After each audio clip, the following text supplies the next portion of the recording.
Hello दोस्तों, आज हम लोग PT 365 का जो संस्कृत की जो बुक आई हुई है उसको हम लोग रीड करेंगे। तो ये विषय सूची दिया हुआ है। चलिए स्टार्ट करते हैं।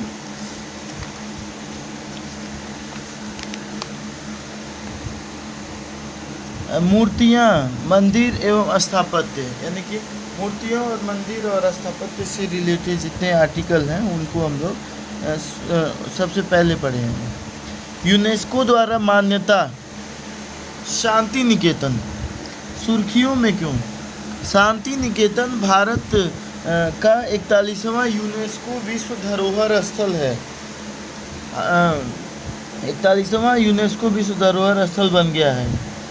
अन्य संबंधित तथ्य, यह पश्चिम बंगाल का तीसरा यूनेस्को विश्व धरोहर है। पश्चिम बंगाल के अन्य 2 विश्व धरोहर हैं, सुंदरबन राष्ट्रीय उद्यान और दार्जिलिंग माउंटेन रेलवे। इसे आकार देने में रविंद्रनाथ टैगोर के साथ साथ सुरेंद्र नाथ कर, नंदलाल बोस, पैट्रिक और आर्थर बोर्डेस की अहम भूमिका थी। अंतर्राष्ट्रीय स्मारक और स्थल परिषद ने शांति निकेतन को यूनेस्को में शामिल करने की सिफारिश की थी। अंतर्राष्ट्रीय स्मारक और स्थल परिषद के बारे में उत्पत्ति, इसे 1965 में स्थापित किया गया था। यह ऐतिहासिक इमारतों के वास्तुकारों और विशेषज्ञों की दूसरी बैठक कांग्रेस का एक परिणाम है। यह बैठक 1964 में वेनिस में आयोजित हुई थी। मुख्यालय पेरिस, फ्रांस। इकोमोस के बारे में, यह यूनेस्को से जुड़ा एक वैश्विक गैर सरकारी संगठन है। इसका उद्देश्य स्मारकों, भवन परिसरों और सांस्कृतिक विरासत स्थलों के संरक्षण, सुरक्षा, उपयोग व बेहतरी को बढ़ावा देना है। सदस्य, इसमें भारत सहित लगभग 151 देश शामिल हैं। अन्य महत्वपूर्ण जानकारी, यह यूनेस्को के विश्व विरासत कन्वेंशन के कार्यान्वयन के लिए विश्व विरासत समिति का एक सलाहकार निकाय है। Report heritage at risk.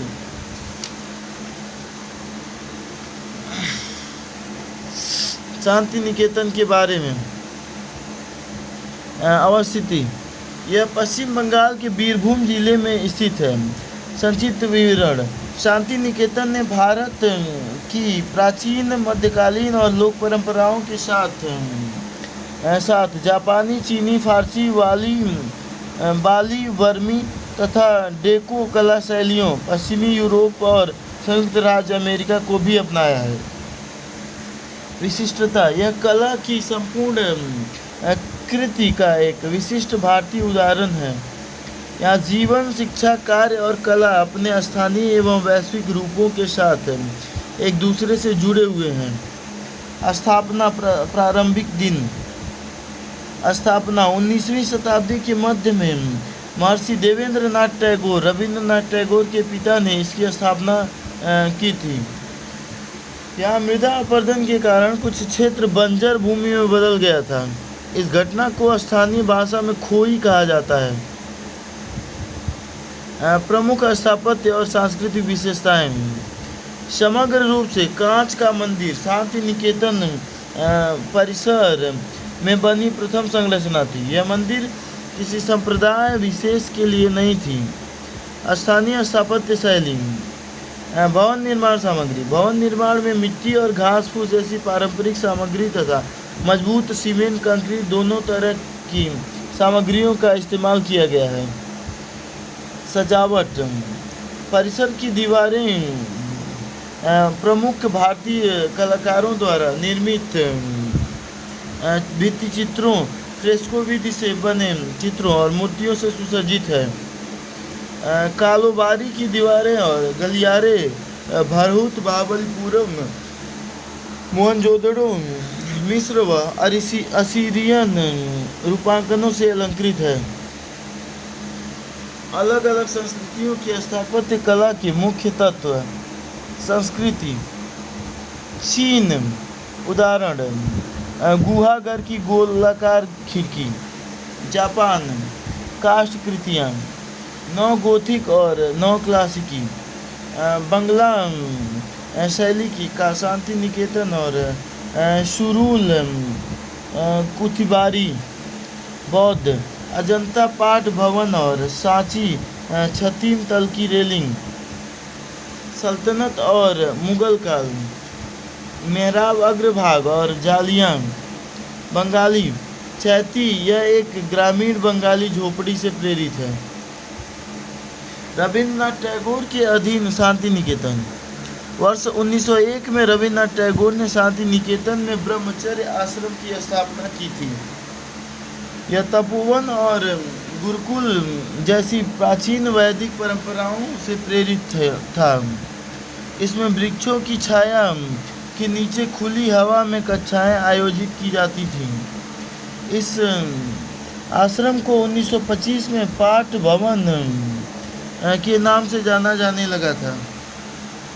उन्होंने शांति निकेतन के परिवेश के कारण वहाँ आश्रम की स्थापना की थी। विद्या भारती विश्वविद्यालय शांति निकेतन। 1921 में विश्व भारती नामक एक विश्वविद्यालय की स्थापना की गई। 1951 में विश्व भारती एक केंद्रीय विश्वविद्यालय में बदल गया। रविन्द्रनाथ टैगोर इसके पहले कुलपति बने। अन्य संबंधित सुर्खियाँ। बांग्लार माटी। पश्चिम बंगाल ने रविन्द्रनाथ टैगोर के बांग्लार माटी बांग्लार जल को अपना राज्य ज्ञान घोषित किया है। पश्चिम बंगाल विधानसभा ने पहला बैसाख को राज्य दिवस के रूप में मनाने का भी प्रस्ताव पारित किया है। यह बंगाली कैलेंडर के पहले दिन यानी 15 अप्रैल को पड़ता है। यह गीत बंगाल विभाजन के खिलाफ शुरू किए गए बंग आंदोलन के दौरान लिखा गया था। यह गीत रक्षाबंधन के माध्यम से सांप्रदायिक सद्भाव को बढ़ावा देता है। टैगोर ने हमार सोनार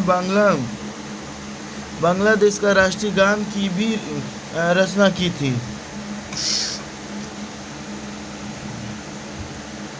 पवित्र होयसल मंदिर समूह सुर्खियों में क्यों। हाल ही में यूनेस्को ने कर्नाटक की पवित्र होयसल मंदिर समूह को भारत का 42वां विश्व धरोहर घोषित किया है। अन्य संबंधित तथ्य। पवित्र होयसल मंदिर समूह के 3 मंदिर निम्नलिखित हैं।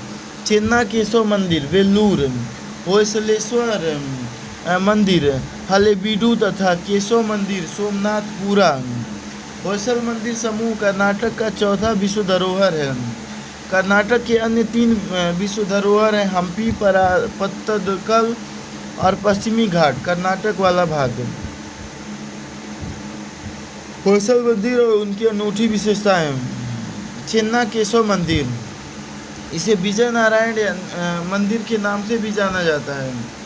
निर्माणकर्ता। इस मंदिर का निर्माण 1117 ईस्वी में बेलूर क्षेत्र हासन जिले में राजा विष्णुवर्धन ने करवाया था।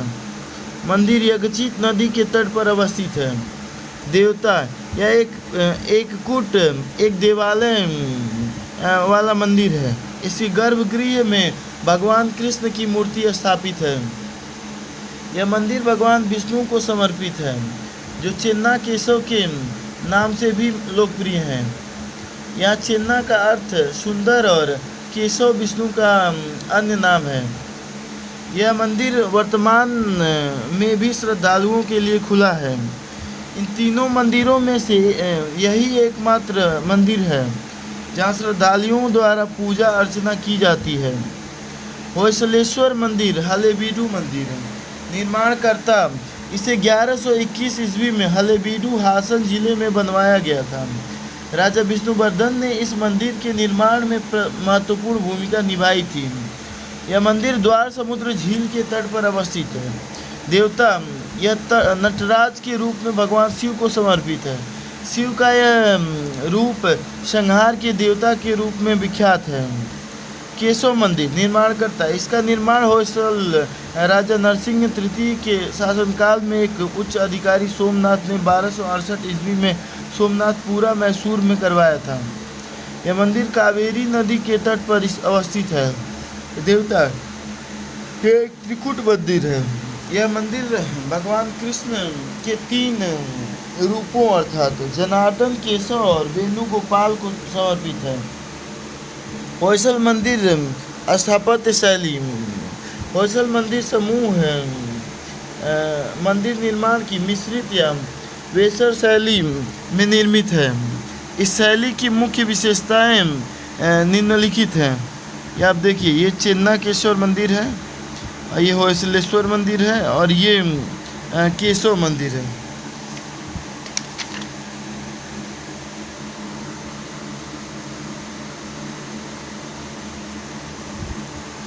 यह शैली द्रविड़ और नागर शैली का मिश्रित रूप है। इस शैली पर भूमिजा शैली का अत्यधिक प्रभाव है। भूमिजा शैली उत्तर भारतीय शिखर का एक प्रकार है। इसके अलावा कल्याणी चालुक्य क्षेत्र की कर्नाट द्रविड़ शैली का भी इस पर प्रभाव देखा जा सकता है। मंदिर स्थापत्य की मुख्य विशेषताएं। शैली। इस शैली के मंदिर एक ऊंचे चबूतरे पर तारकी योजना में निर्मित है। मंदिर निर्माण में सेलखड़ी का उपयोग किया गया है। सेलखड़ी मुलायम और नर्म होता है। गर्भगृह। यह मंदिर का सबसे पवित्र भाग माना जाता है। इस कक्ष के केंद्रीय भाग अर्थात पीठ आसन पर मुख्य देवता की मूर्ति स्थापित होती है। मंडप। यह मंदिर का सबसे पवित्र भाग माना जाता है। इस कक्ष के केंद्रीय भाग अर्थात पीठ पर मुख्य देवता की मूर्ति स्थापित होती है। मंडप। यह मंदिर का वह भाग है जहाँ पर लोग प्रार्थना के लिए एकत्र होते थे। मंडप परिसर में वृत्ताकार स्तंभ भी बने हैं। प्रत्येक स्तंभ के शीर्ष कोष्ठक पर 4 मूर्तियाँ उत्कीर्ण हैं। गोपुरम मंदिर का प्रवेश द्वार। इस शैली में निर्मित मंदिरों का गोपुरम काफ़ी ऊंचा है। मूर्तिकला। साल भंजिका एक स्त्री की मूर्ति। यह मूर्तिकला की एक सामान्य शैली है। विमान गर्भगृह या आंतरिक गर्भगृह के ऊपर की संरचना। यह भीतर से सामान्य लेकिन बाहर से भव्य रूप से सुसज्जित है। अन्य विशेषताएं। इसकी छत पर टोडा गुंबद बने हुए हैं। होयसल राजवंश। उन्हें कर्नाटक की उत्पत्ति। उन्हें कर्नाटक के मलनाड क्षेत्र का मूल वासी माना जाता है। हालांकि कुछ अभिलेख उन्हें उत्तर भारत के यादव वंश के साथ भी जोड़ते हैं। संस्थापक। राजा नृप काम द्वितीय। उसने पश्चिमी गंग राजवंश के साथ गठबंधन बनाया था। शासनकाल 10वीं से 14वीं शताब्दी ईस्वी। राजधानी बेलूर, जिसे बाद में द्वार समुद्र आधुनिक हलेवीडु स्थानांतरित कर दिया गया था। साम्राज्य विस्तार। वर्तमान कर्नाटक से तमिलनाडु तक बहुत बड़ा क्षेत्र। प्रमुख शासक। विष्णुवर्धन राय। इसके शासनकाल में कर्नाटक क्षेत्र में श्री रामानुजाचार्य का प्रभाव बहुत बढ़ गया था तथा श्री वैष्णववाद अत्यधिक लोकप्रिय होने लगा था। इसने तलकाडू के युद्ध में गंगवाड़ी से चोलों को निष्कासित कर दिया था। इस उपलक्ष्य में उसने तालका डुगोंडा की उपाधि धारण की थी। वीर बल्लाल द्वितीय। होयसलों को तालुक्यों की अधीनता से मुक्त कराया और एक स्वतंत्र साम्राज्य की स्थापना की थी। प्रशासन। होयसल साम्राज्य क्रमशः नाडुओं, कंपन, विषय और देश में विभक्त था। पतन। इसका अंतिम शासक वीर बल्लाल तृतीय था। वह 1343 ईस्वी में मदुरै के युद्ध में मारा गया था। तब हरिहर प्रथम ने होयसल साम्राज्य के संप्रभु राज्य क्षेत्रों को तुंगभद्रा नदी क्षेत्र में अपने प्रशासन के अधीन क्षेत्रों में विलय कर लिया था। मंदिर। कोणार्क सूर्य मंदिर सुर्खियों में क्यों? हाल ही में आयोजित हुए G20 शिखर सम्मेलन में विश्व के नेताओं के सामने प्रसिद्ध कोणार्क सूर्य मंदिर के पहिए पर उत्कीर्ण चित्र का प्रदर्शन किया गया। कोणार्क का सूर्य मंदिर के बारे में। कोणार्क सूर्य मंदिर एक यूनेस्को विश्व विरासत स्थल है। यह मंदिर ब्लैक पैगोडा अर्क क्षेत्र और पद्म क्षेत्र के रूप में भी लोकप्रिय है। कोणार्क सूर्य मंदिर के पहिए का निर्माण 13वीं शताब्दी के पूर्व गंगवंशीय शासक नरसिंह देव प्रथम ने कराया था। यह मंदिर भगवान सूर्य को समर्पित है। ये पहिए सूर्य की खगोलीय गति को दर्शाने के लिए बनाए गए हैं। मंदिर का निर्माण क्लोराइट और खोंडलाइट चट्टानों से किया गया है। कोणार्क सूर्य मंदिर के बारे में नोबेल पुरस्कार विजेता रविन्द्रनाथ टैगोर ने कहा था कि यह एक ऐसी जगह है जहाँ के पत्थरों की भाषा मनुष्य की भाषा से श्रेष्ठ है। भारत में अन्य प्रमुख सूर्य मंदिर: मार्तंड सूर्य मंदिर जम्मू और कश्मीर, कटारमल सूर्य मंदिर उत्तराखंड, सूर्य पहाड़ मंदिर असम, दक्षिणार्क सूर्य मंदिर बिहार, अरसावल्ली सूर्य नारायण मंदिर आंध्र प्रदेश, सूर्यनार कोविल तमिलनाडु, मोढेरा सूर्य मंदिर गुजरात और ब्रह्मांड देव मंदिर मध्य प्रदेश। मंदिर की संरचना काल स्थापत्य कई स्थापत्य काल। प्रवेश द्वार: मंदिर का मुख्य प्रवेश द्वार गजसिम्हा हाथी पर शेर की मूर्ति से सुसज्जित है। यहाँ गज का अर्थ हाथी और सिंह सिम्हा का अर्थ शेर है।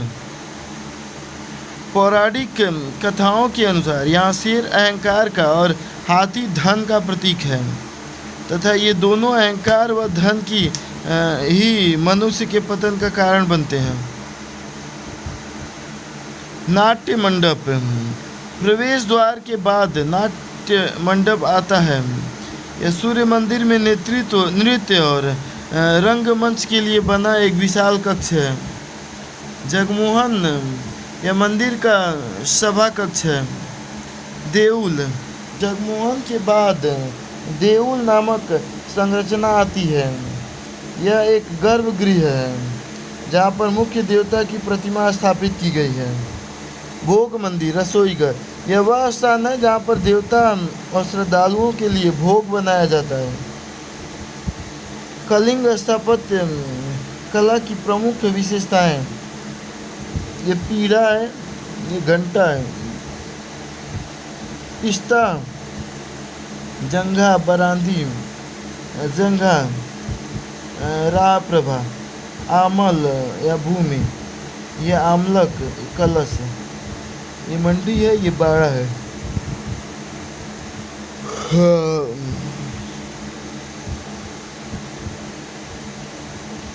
कलिंग स्थापत्य शैली।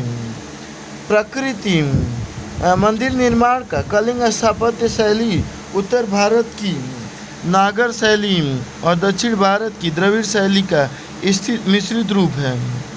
विशिष्ट स्थापत्य कला शैली: कलिंग शैली में निर्मित मंदिरों में दो विशिष्ट संरचनाएं होती हैं, एक गर्भगृह देउल और एक सभा कक्ष जगमोहन। हालांकि इस शैली के आरंभिक मंदिरों में जगमोहन संरचना नहीं होती थी। इस शैली के बाद बने मंदिरों में नाट्य मंडप और फिर भोग मंदिर संरचना का निर्माण किया जाने लगा था। श्रेणियाँ: कलिंग स्थापत्य शैली को सामान्यतः तीन मुख्य श्रेणियों में बांटा गया है: रेखा देउल, पीढ़ा देउल या भद्र देउल तथा भाखरा देउल। मंदिर की स्थापत्य विशेषताएं: सूर्य की किरणें: इस सूर्य मंदिर को इस तरह से डिजाइन किया गया है कि सूर्योदय के समय सूर्य की पहली किरण मंदिर के गर्भगृह और इष्टदेव पर पड़े। रथ की योजना: कोणार्क सूर्य मंदिर की योजना सूर्यदेव के रथ के समान है।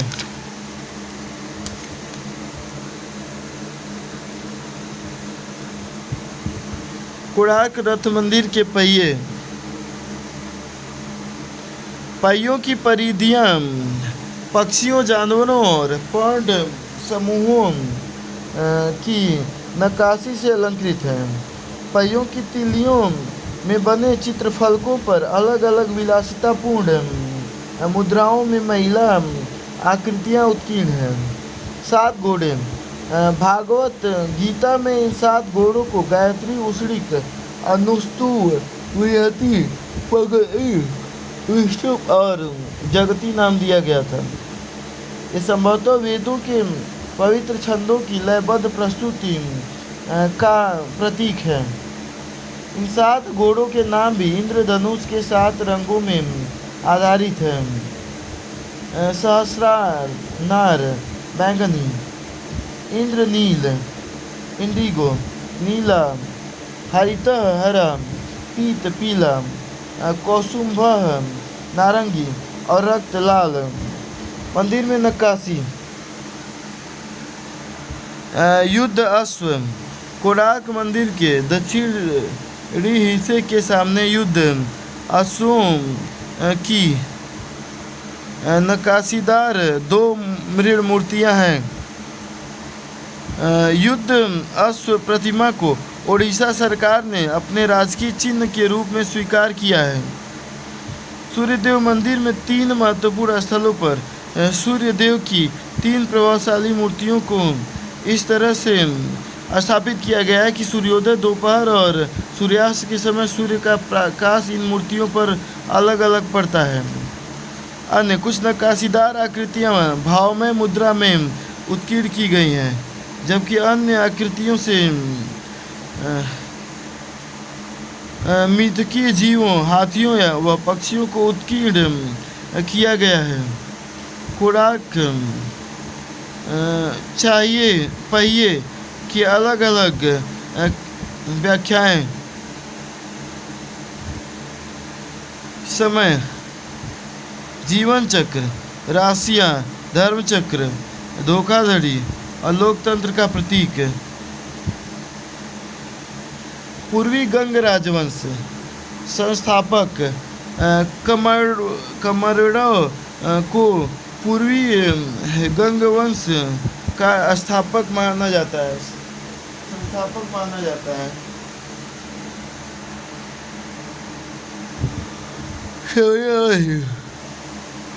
इंद्रवर्मन प्रथम ने जिजिंगी ताम्रपत्र अनुदान को 537 ईस्वी में जारी किया था।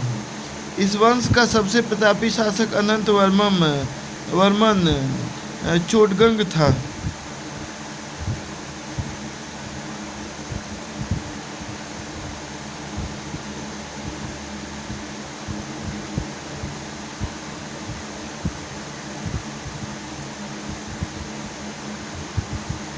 बाहरी आक्रमण और आंतरिक संघर्षों के कारण इसका पतन हुआ, जिससे विजयनगर साम्राज्य का उदय हुआ।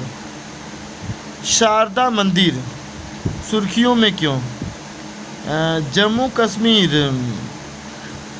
के कुपवाड़ा जिले के टिटवाल गांव में नियंत्रण रेखा के करीब नवनिर्मित शारदा देवी मंदिर में नवरात्रि पूजा का आयोजन किया गया। अन्य संबंधित तथ्य। यह मंदिर पाकिस्तान अधिकृत कश्मीर पीओके की नीलम घाटी में स्थित पारंपरिक शारदा देवी पीठ की ओर जाने वाले मार्ग पर अवस्थित है। शारदा देवी पीठ के बारे में। शारदा देवी पीठ इस क्षेत्र के 3 प्रमुख तीर्थस्थलों में से एक था। अन्य 2 प्रमुख तीर्थस्थल मार्तंड सूर्य मंदिर और अमरनाथ मंदिर है।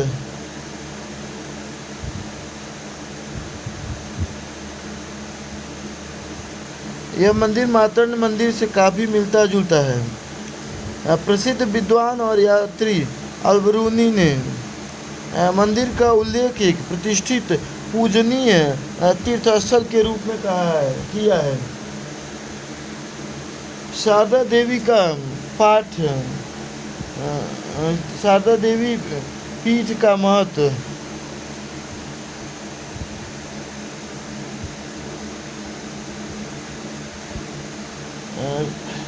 धार्मिक महत्व, यह 18 महाशक्ति पीठों में से एक है। यह हिंदू देवी सरस्वती को समर्पित है। देवी सरस्वती कश्मीरी पंडितों की कुल देवी हैं। कई लोग देवी को कश्मीरा पूर्वासिनी, कश्मीर की निवासी के नाम से भी जानते हैं। शैक्षिक महत्व, एक समय यह पीठ वैदिक ग्रंथों, शास्त्रों और टीकाओं को उच्च शिक्षा के लिए अध्ययन का प्रमुख केंद्र था। इसकी तुलना नालंदा और तक्षशिला जैसे प्राचीन शिक्षा केंद्रों से की जाती थी। ऐसा माना जाता है कि एक विश्वविद्यालय के रूप में शारदा पीठ की अपनी स्वयं की एक लिपि थी, जिसका नाम शारदा लिपि था। इस विश्वविद्यालय में 5000 से अधिक विद्यार्थी अध्ययन करते थे।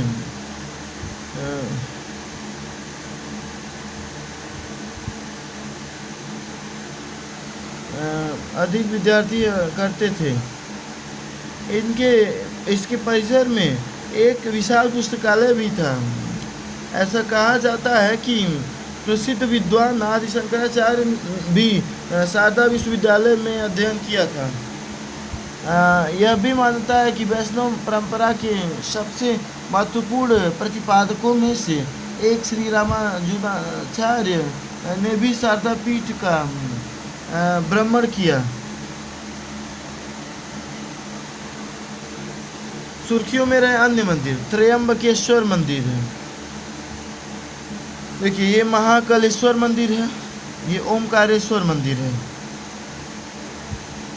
और ये नागेश्वर मंदिर है,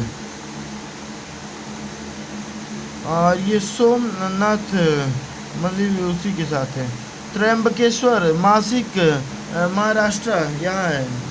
भीमा शंकर यहाँ है।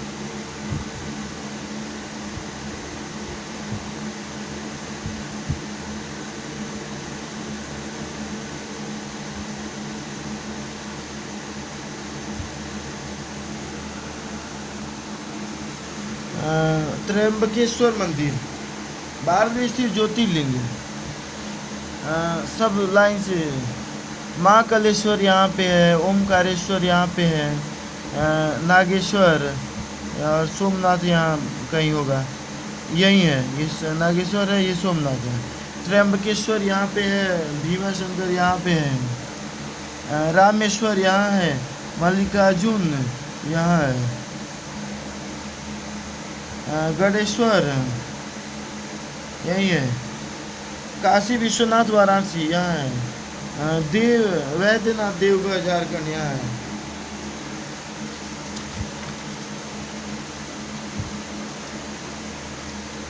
त्र्यंबकेश्वर मंदिर भगवान शिव के 12 ज्योतिर्लिंगों में से एक है। ज्योतिर्लिंग को हिंदू धर्म में भगवान शिव का प्रतीक माना जाता है। यह मंदिर ब्रह्मगिरी पर्वत की तलहटी में स्थित है। यहाँ से गोदावरी नदी बहती है। इसका निर्माण तीसरे पेशवा बालाजी बाजीराव 1740 से 1760 ने एक पुराने मंदिर के स्थान पर करवाया था। शब्द त्र्यंबकम विदेवो, भगवान विष्णु, भगवान ब्रह्मा, भगवान विष्णु और भगवान शंकर को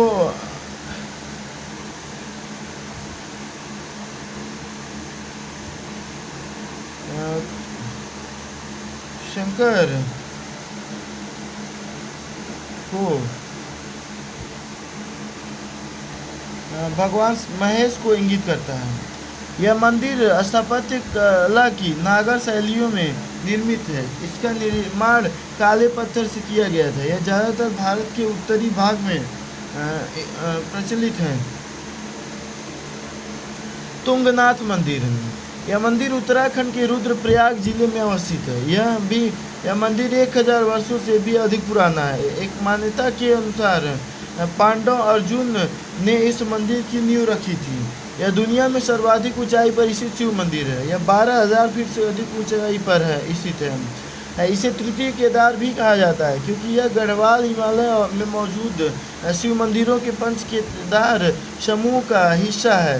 पंच केदार में केदारनाथ, महादेश्वर, मद्देश्वर, तुंगनाथ, रुद्रनाथ और कल्पनाथ शामिल हैं। जागेश्वर मंदिर और पार्वती कुंड। जागेश्वर मंदिर जटागंगा नदी के पास स्थित है। यहाँ स्थित शिव मंदिर अलग अलग देवताओं की 100 से अधिक प्राचीन लघु मंदिरों में से घिरा हुआ है। ये मंदिर युगोत्तर और पूर्व मध्यकाल है। यहाँ स्थित ज़्यादातर मंदिरों का निर्माण और पुनर्निर्माण कर्पूरी राजवंश के शासकों ने कराया था।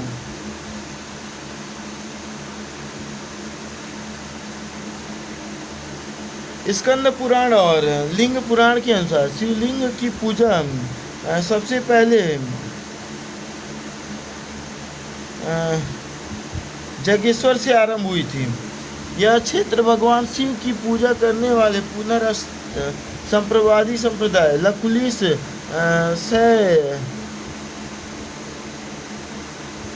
शैववाद का भी केंद्र था। पार्वती कुंड वह स्थान माना जाता है जहां भगवान शिव और देवी पार्वती ने ध्यान किया था। यह लगभग 5,338 फीट की ऊंचाई पर है। श्री सीताराम स्वामी मंदिर त्रिशूर केरल। त्रिशूरपुरम को सभी पूरम केरल के मंदिर उत्सव की जननी माना जाता है। यह बिठूर के कडक्कू नमन मंदिर में हर साल मनाया जाता है।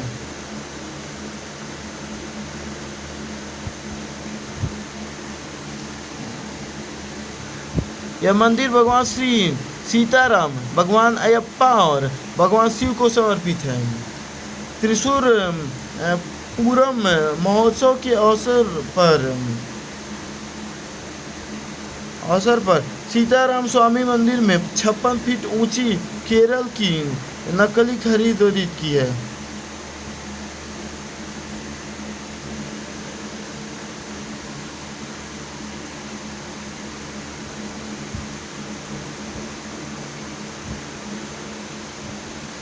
तिरुनेल्ली मंदिर केरल। यह मंदिर पारंपरिक केरल स्थापत्य कला से निर्मित है।